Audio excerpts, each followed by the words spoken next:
English Teacher, Part 18. Promote general participation. Direct questions to your entire class rather than to specific students. Each student should feel that he or she might be asked to respond.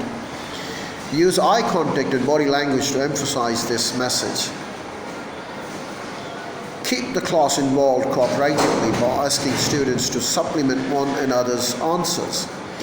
Promote constructive criticism among the students.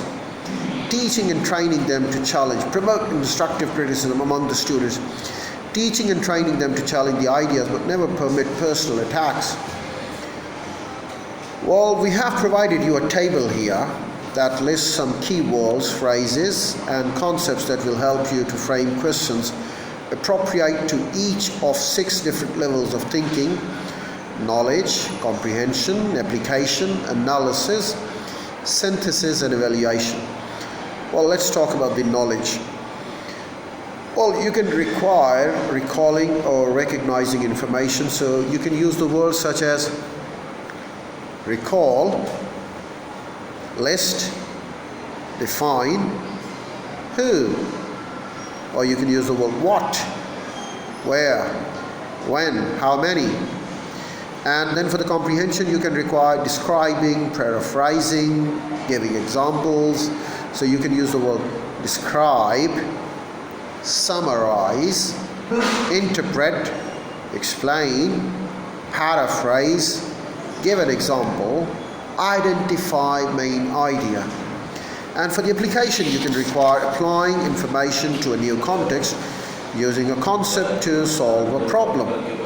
And you can use the word classify, operate, demonstrate, select, solve, relate, prepare, use. And then for the analysis, you can use requires, discovering, subdividing into parts, finding structure.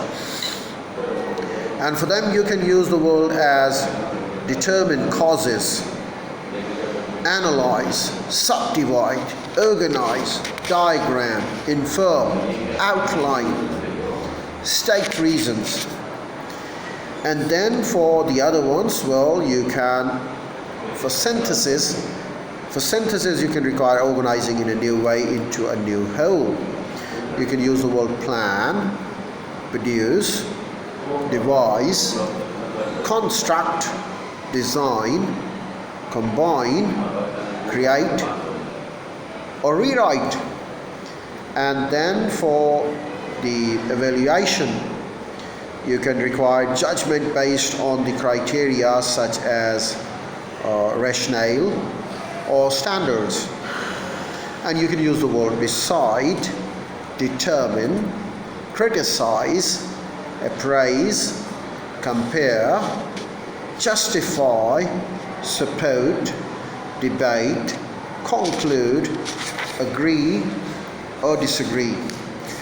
Well, asking the wrong question. Although you will be focusing your attention on asking the right question, it is also helpful to know how to avoid asking the wrong questions. Avoid yes-no questions. They are the wrong questions. You need to elaborate there, develop there, and there should not be such direct questions. There should be leading questions. Sometimes you can come along with the multiple choice questions as well. On other occasions, you blanket a question. When you ask a question, it is known as a blanket question. General questions that have little or no learning value and encourage students to talk out of turn. Repeating questions may encourage inattention, interrupt the flow of the discussion, and the center of the interchanges on you rather than that of the class. Some other types of the class have got the limited value to be useful.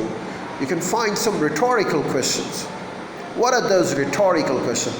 They are the questions asked to emphasize or dramatize a point rather than to elicit an answer. This can be used very well for literature. This can be used very well for melody, art, and the things where you have the scope of elaborating the things. Well, there are other specific questions as well.